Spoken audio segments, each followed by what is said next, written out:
Congressman Nunes, I want to start with you.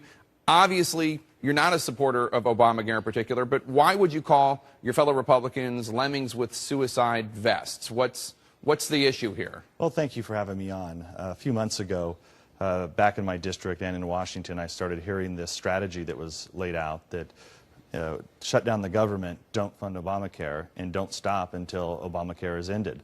And I thought from the beginning that that was really couldn't be done. And it's really just a matter of math, right? Because you don't have the Senate and you don't have the White House. Right, and you would need technically, and it's not even, what some of my constituents were saying, well, we only need 5 senators. Well, as the folks here in Washington know, you need 60 votes just to end debate, and it took 60 votes to implement Obamacare. And I just don't think as long as there's a guy named Obama in the White House that you're going to get rid of Obamacare without a veto. So assuming that you got the 60 votes, assuming President Obama vetoed the bill, which he would, you then need 67 votes in the United States Senate and 290 votes in the House. So it's just a matter of math. It was a silly strategy from the beginning. And this whole lemming issue came up because one of my colleagues, who I was having a direct conversation with, decided to leak it outside of the room. And so I walked out and they asked me about it. So that's how it got out public. But you said it, right? I mean, lemmings. You think it's bad for the Republican Party? Yeah, well, it's crazy. I don't understand the whole point, the whole strategy. Most Americans don't understand it. But look, I have supported it. I will support our leadership because part of this problem in this whole group that I referred to, this has been ongoing for 3 years, where they've continued to block our leadership for 3 years to get 218 votes. The lemming caucus, you're talking about Tea Party caucus. Well, it's not Tea Party caucus, No. not at all. It's a lemming caucus. It's guys who meet privately. They're always conspiring. It's mostly just about power, and it's just gotten us nowhere. But if that's the case, and if they're lemmings, and if you actually understand simple math that you can't get this done, then why not be more aggressive? I mean, I know that there's sort of a growing number of people like you who want to have pass a clean bill to fund the government and just move on. A clear majority of the Republican Party in the House, right? It seems that way. So why not put your vote where your mouth is? Well, because well, first of all, you have to vote on what's in front of you. But why not? John Boehner can put whatever he wants in front of you. So if you want to do that and start bringing down rules, basically, is what you're talking about. You're talking about doing the same thing that got us in this mess in the first place. So the leadership made a decision to take the position that we are going to take the Ted Cruz strategy, and we're not going to fund the government until we get rid of Obama. Why do you think Boehner did that? I mean, his original inclination back last spring was, we're not going to do that. He said in March exactly what you said. Exactly, the votes aren't there. Right. It doesn't make sense. We'll keep voting against Obamacare, but we're not going to shut down the government. So then Because why the change of mind? Because we had a majority of Republicans who had went home and gave some indication to their constituents that there was some magical way to get rid of Obamacare by not funding the government.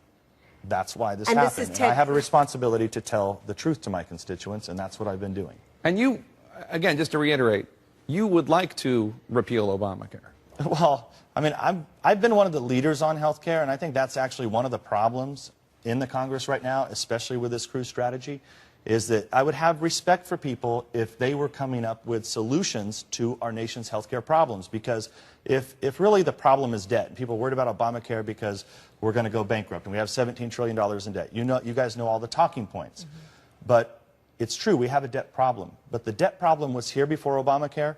Obamacare made it much worse by throwing more people onto Medicaid, and Medicare is going broke for our seniors. So some of us, myself, Senator Coburn, Paul Ryan, we did with Senator Burr, we actually put out where every American would, a plan that every American would have health care. Every American would have health care. And now all of a sudden, people are attacking me for being for Obamacare. I don't think so. Can I just ask you, you said you're obviously upset with the strategy. You think that John Boehner was forced into this, which, let's face it, I think he was. Candidly, are you supporting John Boehner in the strategy because if he relents, he's toast? No, I think it's this. I mean, honestly, you really don't think so? For 3 years, we had problems getting 218 votes. So John Boehner said, okay, we'll take this Ted Cruz strategy. You guys went out for 2 months. You made these commitments. We'll take it. We'll implement it. And now here we are. It's fully implemented. But you could pass this with bipartisan support. Why not, if you know that the votes are there for with Republicans and Democrats. Why not say to the Speaker, put this on the floor, get bipartisan support, have it pass that way, and move on? Because you still have Republicans in our caucus who believe that if we continue down this path and we stay firm and we hold tight, that Harry Reid and President Obama are going to relent and we're going to be able to... Do you believe that at all? Absolutely not. I don't believe that. Let's talk about Ted Cruz for 1 second, just because you raised him, because the House is following a strategy a lot of people feel that Senator Ted Cruz, Republican of Texas, suggested. Because Dana and Gloria, you guys have been doing some reporting. There was a meeting today of Republicans in the Senate, and a lot of Ted Cruz's colleagues, I think, are even less happy with him than you sound. Well, they handed it to him. I was told that there was, they were meeting, and that most Republican senators, I was told by a Republican source in the room, spoke out against him. And this is what one source said to me. Cruz was completely unapologetic about the ads that he is featured in on the Senate Conservatives Fund website that attack other Republicans. That's what they're mad about. He sees himself as the only truly pure Republican. His colleagues are furious. He has no successful strategy, but has managed to generate grassroots support. That's a Republican senator who told you that? Right. But here's the thing. A Republican senator who told you that anonymously.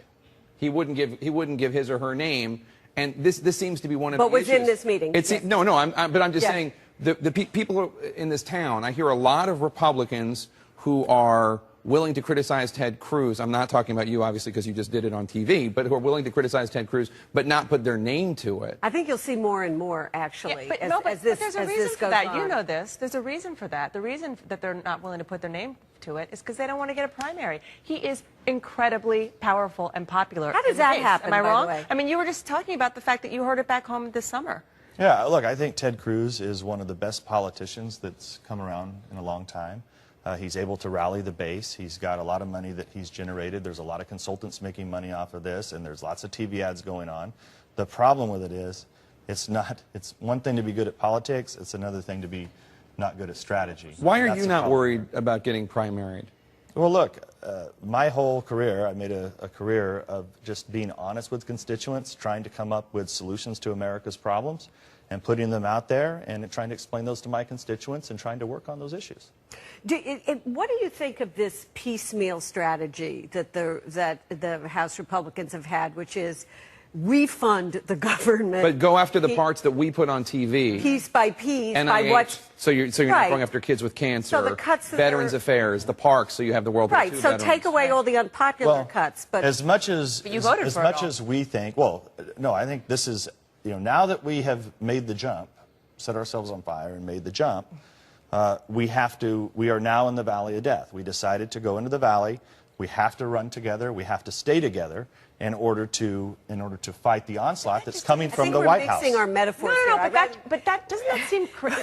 So, wait a minute. We're in the valley of death. We jumped over but doesn't the it cliff, seem crazy that you're calling it setting yourself on fire in the valley of death, and you're running on fire in the valley of death voluntarily just to stick together? What else? If you don't think it's the right thing thing to do. You don't have 218 votes in the House. But you do. But Dana keeps saying you do, right? No. If the Republican Party does not hold 218 votes in the House, we have nothing. And that's what this small group in the House has been blocking us for 3 years, and I am not going to be like them. How many of your fellow House Republicans do you think agree with you? 200. Really? Mm-hmm. I mean, a lot of people have been coming up to you and saying, attaboy, or I agree with you. Look, nobody likes to criticize fellow Republicans, especially myself, but this is a case where somebody decided to leak, private conversations, and so I was forced to basically come out and defend myself. And tell what you really believe to be the truth. I mean, so what does this do to the Republican Party? I mean, here you are kind of split open in public, disagreeing. You say you have 200 votes to do something they're not going to do. Well, the key was we should have had this fight on the debt ceiling, not on the CR, not on the appropriations bill. Not on funding the government. Not on funding the government, right. So especially, even if you were going to do it on funding the government, you don't pick the same day that Obamacare is rolled out. Yeah. Because one thing that we know about this White House, and we know about Harry Reid in the Senate, is they're going to use everything that we give them, which is they're going to easily say, well, the reason we're having these problems is because the Republicans shut the government down.